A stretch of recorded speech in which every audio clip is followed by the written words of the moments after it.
नमस्कार दोस्तों, मैं हूं आपका दोस्त रविंद्र शर्मा और आप देख रहे हैं हमारा यूट्यूब चैनल ज्ञान सागर।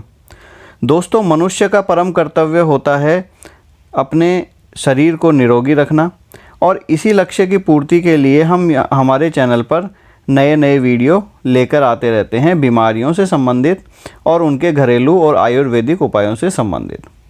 तो दोस्तों, यदि आप बीमारियों के संबंध में अधिक जानकारी चाहते हैं और यदि आप चाहते हैं कि आप अवेयर रहें बीमारियों के संबंध में और उनके घरेलू उपायों के संबंध में, तो आप हमारे चैनल को सब्सक्राइब करें और हमारे जो वीडियो हैं उनको ज़रूरतमंद लोगों तक शेयर करें।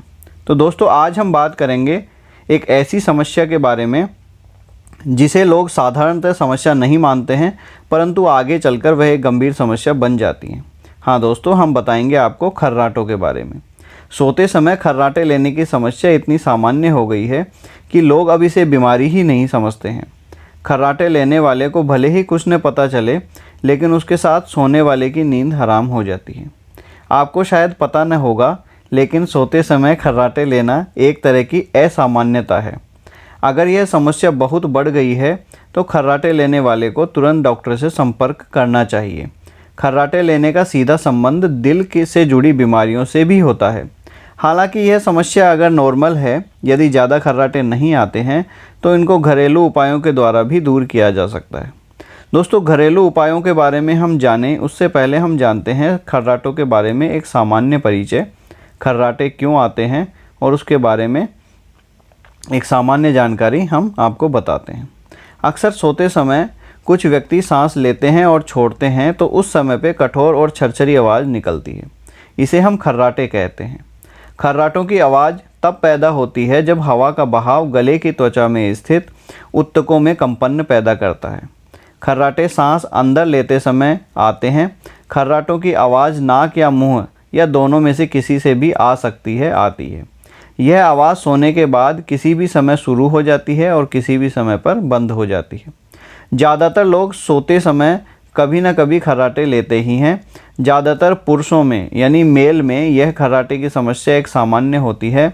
आमतौर पर खर्राटों की समस्या का कारण आनुवांशिक होता है।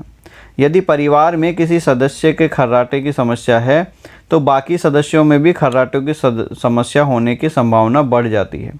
उम्र बढ़ने के साथ साथ भी खर्राटों की समस्या बढ़ जाती है। लगभग 40% वयस्क पुरुष और लगभग 25% वयस्क महिलाओं में खर्राटों की समस्या देखी गई है। लेकिन दोस्तों, उम्र बहुत अधिक बढ़ जाने के बाद लगभग 70 साल से अधिक उम्र के बाद पुरुषों में खर्राटों की जो समस्या है वो धीरे धीरे कम हो जाती है। पीठ के बल सोने से खर्राटे आने की संभावना और अधिक बढ़ जाती है।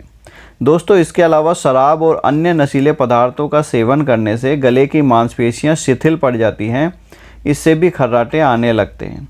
इसके अलावा दोस्तों, जुखाम या अन्य एलर्जी के कारण बलगम जमा हो जाता है और उससे खर्राटे आने की समस्या बढ़ जाती है। खर्राटों की आवाज़ बहुत अधिक तेज़ होती है, यहाँ तक कि खुद खर्राटे मारने वाले को पता नहीं चलता है, पर कई बार वह जाग भी जाता है।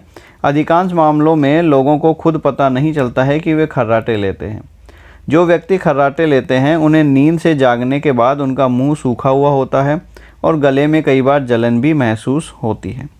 दोस्तों, खर्राटा कोई भी व्यक्ति या कभी भी मारता है, कभी भी ये प्रॉब्लम हो सकती है। अक्सर जो व्यक्ति नियमित रूप से खर्राटे नहीं लेते हैं उनको किसी वायरल बीमारी के बाद या शराब पीकर सोने के बाद या कोई अन्य दवाई का इस्तेमाल करने के बाद खर्राटे लेने की प्रॉब्लम आ जाती है। दोस्तों, यह एक भ्रम है कि खर्राटों का शारीरिक बनावट से कोई लेना देना है। अक्सर लोग सोचते हैं कि जिसकी गर्दन मोटी होती है उन्हें खर्राटे ज़्यादा आते हैं, लेकिन ऐसा कुछ नहीं है। पतली गर्दन और पतले आदमी को भी खर्राटे की प्रॉब्लम हो सकती है। सामान्य रूप से उम्र और वज़न जब बढ़ता है तो खर्राटे की बढ़ने की संभावना बढ़ जाती है। तो दोस्तों, ये हमने एक आपको सामान्य जानकारी बताई खर्राटों के बारे में।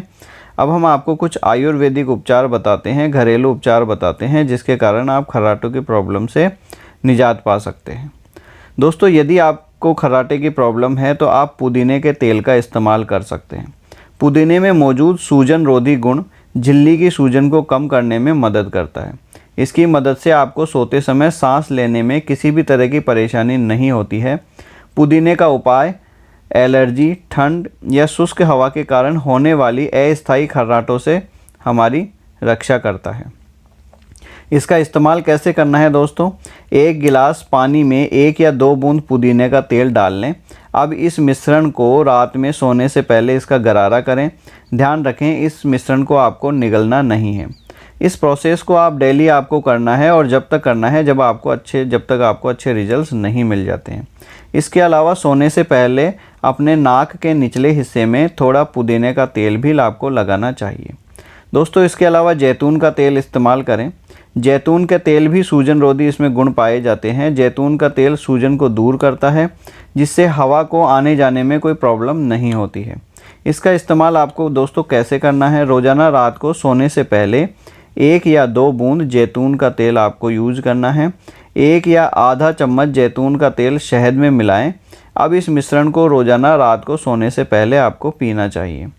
दोस्तों, ऐसा यदि आप करते हैं तो निश्चित तौर पे आपको खर्राटे की समस्या में निजात मिलेगी। दोस्तों, इसके अलावा भाप का इस्तेमाल करें, स्टीम का इस्तेमाल आप करना चाहिए। स्टीम के इस्तेमाल करने से आप नाक में जो जमाव है वो हट जाएगा, आपके जुकाम की प्रॉब्लम सॉल्व हो जाएगी। जैसा कि हमने बताया कि जुकाम के कारण भी खर्राटों की समस्या होती है। कैसे यूज करना है दोस्तों? आपको 1 बड़े कटोरे में पानी गर्म कर लें। अब इसमें 3 से 4 चम्मच नीलगिरी का तेल या टी ट्री तेल का मिलाएं।